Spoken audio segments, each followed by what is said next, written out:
Hello students, कैसे हैं आप सब। स्वागत है आप सबका हमारे चैनल पे जिसका नाम है एनकेएस लर्निंग कैंपस। मैं आपके एजुकेटर वसुधा आपके लिए टीजीटी पीजीटी बायोलॉजी के क्वेश्चंस लेकर हूँ। आज का हमारा टॉपिक है सेल बायोलॉजी। ठीक है, तो हम लोग आज स्टार्ट करते हैं अपने पहले क्वेश्चन के साथ। जो हमारी सीरीज चल रही है, टेस्ट सीरीज चल रही है। ठीक है, पे हम यूट्यूब पे आपको रोज़ क्वेश्चंस कराते हैं और आपको लगाते हैं कि आपके रिवीजन का लेवल इस टाइम कहाँ पे है और आपकी पढ़ाई कहाँ तक पहुँची है। ठीक है, तो चलिए हम लोग स्टार्ट करते हैं आज के अपने पहले क्वेश्चन के साथ। जैसे कि आपको स्क्रीन पे दिख रहा होगा, पहला क्वेश्चन है cell theory was given by. ठीक है, अब पहली बात तो जानते हैं कि सेल थ्योरी क्या थी। सेल थ्योरी क्या थी, चलिए जानते हैं सेल थ्योरी। ठीक है, सेल थ्योरी ये कहती है कि जितने भी लिविंग ऑर्गेनिज्म है, चाहे वो प्लांट हो चाहे वो एनिमल हो, वो सब क्या है, अगर कोई चीज़ लिविंग है तो वो सेल से बनी है।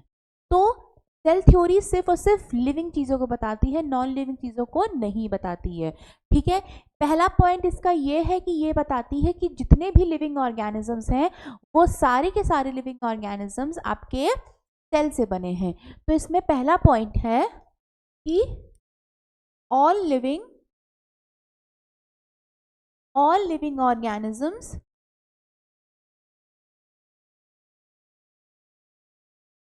are made up of cells। जितने भी लिविंग ऑर्गेनिजम्स हैं वो सब के सब क्या है, सेल से बने हैं। और सेकंड पॉइंट क्या है कि जितने भी जो न्यू सेल अराइज होते हैं वो सब प्री एग्जिस्टिंग सेल से ही आते हैं। All cell arise from pre existing cell, मतलब इस कोई दूसरी क्या कह सकते हैं, वजह नहीं होती या कोई दूसरा डायरेक्शन नहीं होता है जहाँ से ये सेल बन के आ रही है। ये सेल पुरानी ही सेल से डिराइव होके आती हैं। जब एक सेल डिवाइड होती है तो वो दो सेल में डिवाइड होती है और वो फर्दर दो अलग अलग सेल में डिवाइड होंगी। ऐसे क्या होंगी, चार बन जाएंगी, फिर चार से क्या होंगी, इसका 8 हो जाएगा। तो ये क्या है कि जो नई सेल है वो सारी की सारी पुरानी ही सेल से बन के आई होती हैं। ठीक है, अब ये सेल थ्योरी दी किसने थी, ये सेल थ्योरी दी गई थी 1838 और 1839 में दी गई थी। और ये सेल थ्योरी दी किसने थी, ये सेल थ्योरी दी थी आपके शिल्डिन एंड सेचवान ने ये थ्योरी दी थी। जो शिल्डिन थे वो क्या थे, शिल्डिन आपके बॉटनिस्ट थे। ठीक है, आपके बॉटनिस्ट थे। बॉटनिस्ट क्या होते हैं, जो आपके बॉटनी के बारे में पढ़ाई करते हैं, प्लांट्स के बारे में पढ़ाई करते हैं। तो इन्होंने 1838 में ये थ्योरी दी थी फॉर द प्लांट सेल, कि जितने भी प्लांट सेल होते हैं वो सारे के सारे, जितने भी प्लांट्स होते हैं वो सारे के सारे सेल से ही मिलके बने होते हैं। और जो नई सेल्स हो रही हैं वो पहले की सेल से ही बन के आ रही होती हैं। और सेचवान क्या थे, सेचवान आपके जूलॉजिस्ट थे जिन्होंने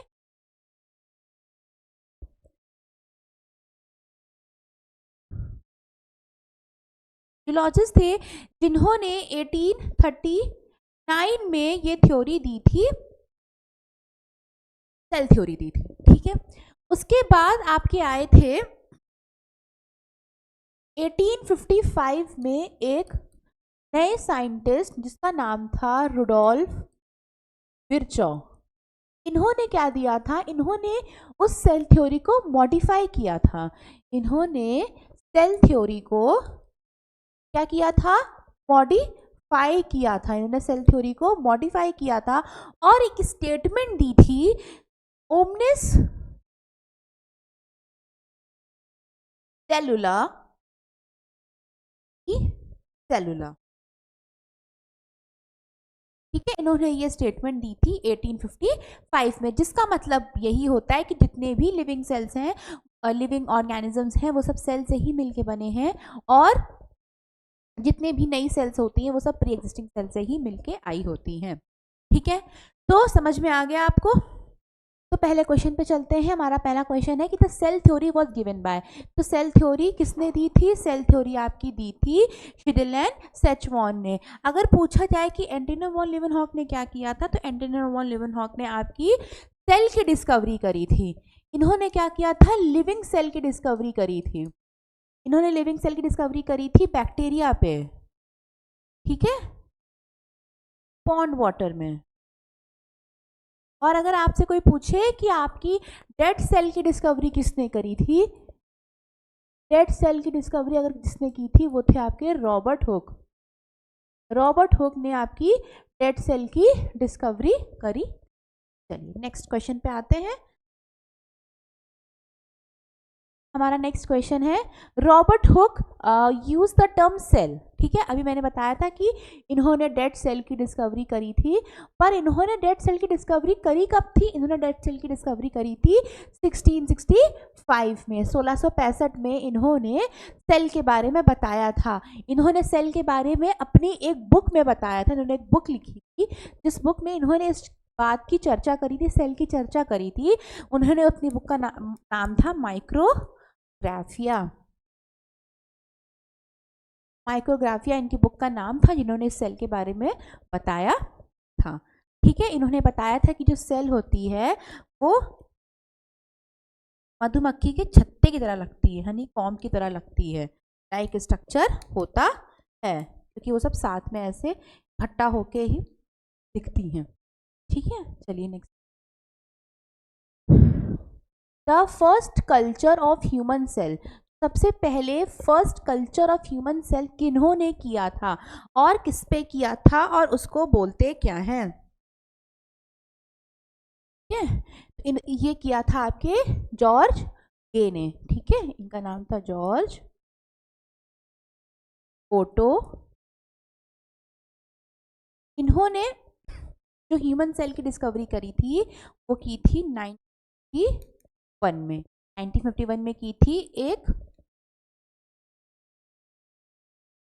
ठीक है। इन्होंने की थी ह्यूमन सेल की, इसको इन्होंने कहा था हेला सेल लाइन, ठीक है। इन्होंने सेल लाइन कहा था। इन्होंने एक वुमेन थी, ब्लैक वुमेन थी, एक ब्लैक वुमेन थी, उनके बॉडी से सेल को निकाल के कल्टीवेट करके इन्होंने इस चीज़ की डिस्कवरी करी थी। और इनको क्या था? इस वुमेन को सर्वाइकल कैंसर था, उन्होंने इस पे discovery. Next, the cell theory is not applicable to, ठीक है। सेल थ्योरी किस पे एप्लीकेबल नहीं होती है? पे होती है, बेशक होती है। वायरसेस पे होती है, देखते हैं। फंजाई पे होती है, फंजाई पे होती है, लाइकेन पे भी एप्लीकेबल होती है। वायरसेस पे एप्लीकेबल क्यों नहीं होती हैं? देखिए, पहली बात तो ये ए सेलुलर होते हैं, सेल नहीं होती है इनके पास, और ये लिविंग सेल है कि डेड सेल है, अभी इनका तब पता ही नहीं है। क्योंकि जब ये होस्ट के अंदर आते हैं तो ये लिविंग सेल में कन्वर्ट हो जाते हैं, जब होस्ट के बाहर पड़े रहेंगे तब ये डेड सेल में रहेंगे। तो ये लिविंग में आते हैं कि नॉन लिविंग में आते हैं, ये पता ही नहीं चल पाया अभी तक। इसलिए वायरसेस पे ये सेल थ्योरी एप्लीकेबल नहीं होती है, क्योंकि सेल थ्योरी सिर्फ और सिर्फ लिविंग ऑर्गेनिजम्स पे ही एप्लीकेबल होती है।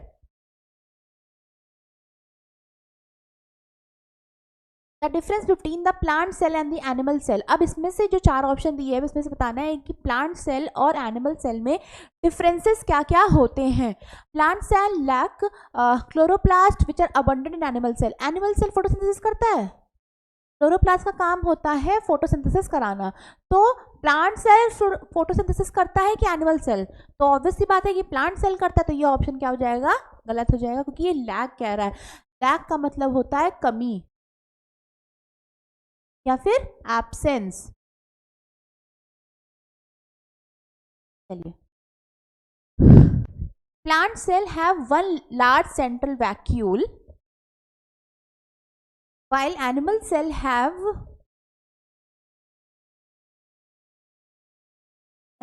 have many small vacuole, ठीक है।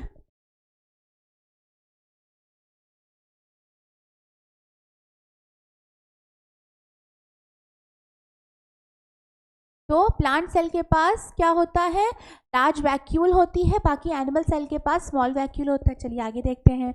Animal cell have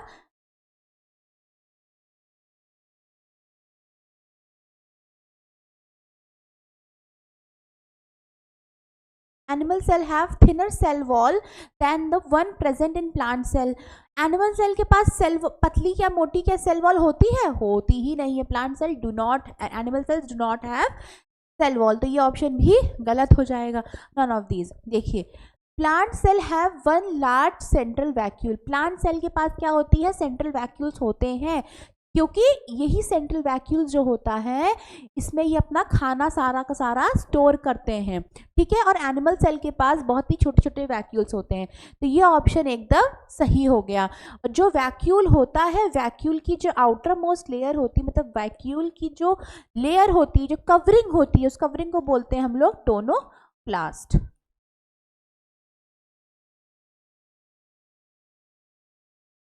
which of the following is the smallest cell, इसमें से सबसे स्मॉलेस्ट सेल कौन सी है? सबसे अगर स्मॉलेस्ट सेल आपसे पूछेगा तो वो आपका माइकोप्लाज्मा है। देन माइकोप्लाज्मा के बाद आपका आता है पीपीएलओ, देन पीपीएलओ के बाद आपका आएगा बैक्टीरिया, ठीक है। तो इसमें ऑप्शन क्या है, पीपीएलओ,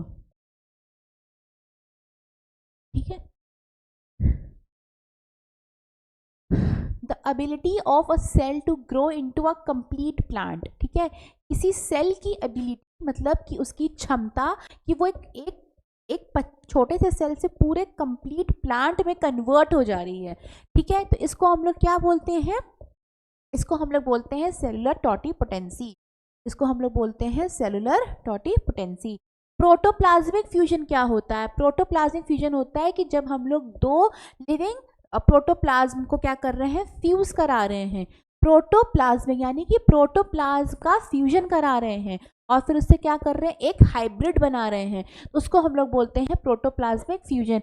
टिश्यू कल्चर क्या होता है, टिश्यू कल्चर इज कह सकते हैं कि आपका मीडियम में हम लोग एक पर्टिकुलर कोई एक डिज़ायर डालते हैं, डिज़ायर डालते हैं, आप लोग कोई सेल डालते हैं और उसको ग्रो कराते हैं अपने आर्टिफिशियल कंडीशन में, और उसको बाद उसको पूरे जर्मिनेट करके ग्रो करा के पूरे प्लांट का हम लोग एक जर्मिनेशन कराते हैं, तो वो आपका आता है टिश्यू कल्चर में।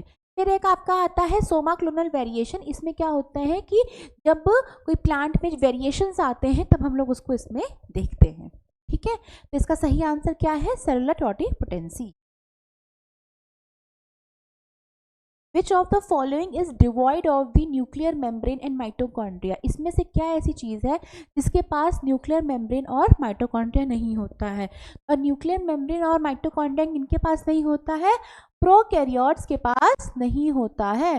प्रोकैरियोट्स के साथ साथ किस में नहीं होता, आरबीसी में नहीं होता है।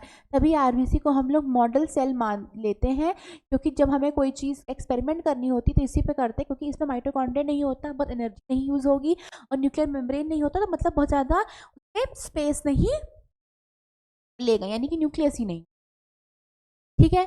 तो इसमें क्या है, प्रोकैरियोट्स, आरबीसी तो आपने बता दी, मैमिलिन एथ्रोसाइट, ये तो सही है, पर प्रोकैरियोट्स भी होता है। अब प्रोकैरियोट्स में क्या क्या आते हैं, प्रोकैरियोट्स में आपके आते हैं बैक्टीरिया और आपके आते हैं blue green algae. Blue green algae का दूसरा नाम क्या होता है, कमेंट बॉक्स में जरूर कमेंट करिए।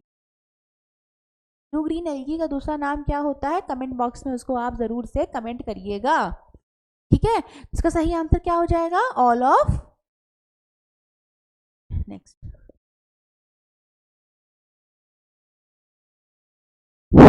Figures of cork cell observe by the Robert Hooke was published in, ठीक है। तो मैंने अभी आपको बताया है कि जो रॉबर्ट हुक ने जो भी अपनी बातें बताई थी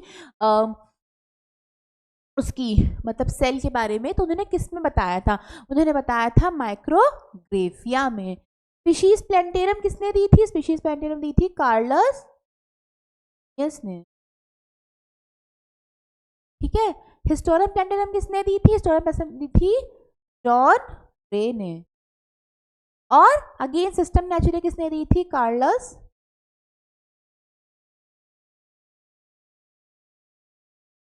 ठीक है।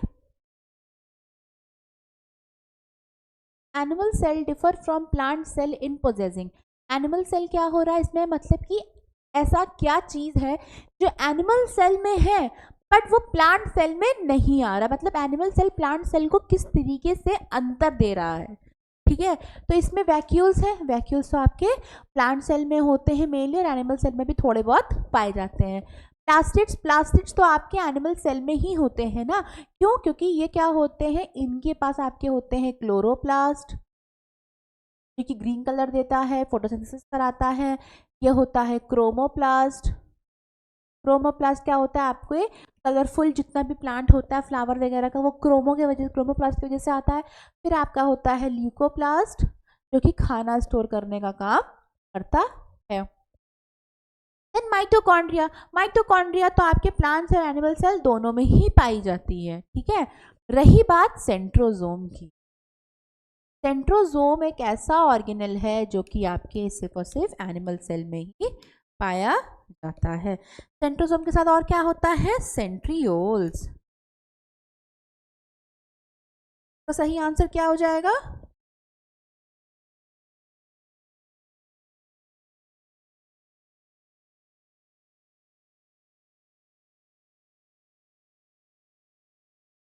सही आंसर क्या हो जाएगा, तो ठीक है। Which of the following sentences is correct, इसमें से कौन सा सेंटेंस है जो सही है। In prokaryotes there are no membrane bound organelles, ठीक है। Cells of all living organisms have a nucleus, जितने भी लिविंग सेल्स होंगे उनके पास न्यूक्लियस होगा, तभी वो लिविंग कहलाएंगे जब न्यूक्लियस होगा तो, ठीक है। Cells are, cells are formed de novo from the abiotic material.